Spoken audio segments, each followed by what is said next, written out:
بێگومان زارۆک بەری هەر کەسێکی دیڕاستی ترس و ترۆمایە دەبن لە دەمێ کارەسات و دەردەسەریان و پێتر جارانژی ئەو تێنج بیرکردن نەها پشتی ئارتەژا لە تورکی و سووریە ڕەوشاوان چاوایە گەل و مافên wan tên پاراستن پێویستین wan yên herî mezin wê çi bin bi mera ji Tirkiye birêz Seyhan Alo ji torê rêveberiya krîzên li Amed û Samsorê ku taybet bi mafê zarokan ew kar dike.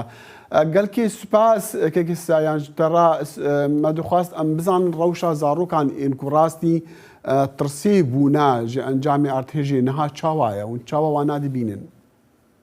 Spas mamoste spas dikim ji bûnek derneberê ji me re tevlîbûna hene navê min Seyhan ez civek nazim piştî destpêkê de dixwazim biya ser li Amedê 15 salî em hatin cev hevlîn tora rêveberiya krîzê mafê zarokê Amedê me have kir piştî ku vê jiyanê em xebatê xwe Şemsûrê li Amedê berdewam dikin ana nêzîkî pêsîd hev derûnas cîveknas di beşê tenê dildarê me hene em van dildare ser zaroka bername xwe devam dikin yani. Başa dest xweş yanî ev karekî gelkî hêja ye karek mirovaniyeté kirin ji bo taybet jî yekî agehî ji zaroka haba û çavê xwe bide zaroka xwe li wan bike xweyî niha rewşa wan çawa ew ê hûn dibînin û pêwîstî bi alîkariyê heye. Belê te jî got bi rastî jî zarok ji bûna me pir girîngkin ji bûna ku piştê ku vê erdêşkanê teva piran ve derbas kiriye li ser mezin heye li benê em ê ji bo vê tirama çawa derbas kirin em pirî jî xebatê xwe ser wê ana domînin Şemsûrê li stêciya ana xebatê me berdam dikin li Amedê jî stêciya me xebatê xwe devam dikin ev ê Amedê dora cemê dijê nêzîkî 3000 çadir wê derê hene nêzîkî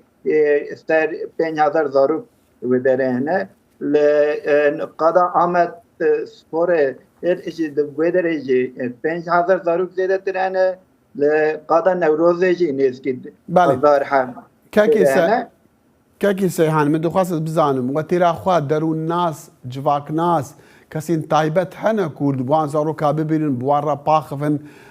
derdê wan ji bîra wan bibin nexweş bikevin çareser bikin hene yan na bi taybetî derûn nas. Belê nêzîkî em bêjin 450 dildarê me hene ji vê 450 250 civeknas û derûnasin li nava wan da bijîk jî hene em hêviya me ew em vê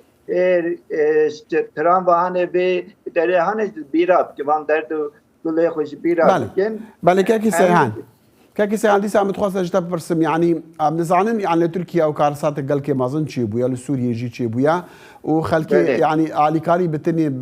belkî bi milyarên dolaran ji wan re lazim e lê bi taybet zarokan zarok niha li wir hewcedarî çi ne? Zarok ana em bi rastî jî pirî jî ana ji wan re ew genç lazımın, şu anda karına mama lazımın, ev ban pediviyane prejime anime şu anda peki naha pera lazıme ki ev ve tramvay ve derdi kolay bir abken Brasilya'ya bir yapır lazım ana. Lamedeci Şemsûreci. Bale. Seyhan Alo ji tora rêveberiya krîzan li Amed û Samsorê taybet bi mafê zarokan bi me re bû gelkî spas. bas kimci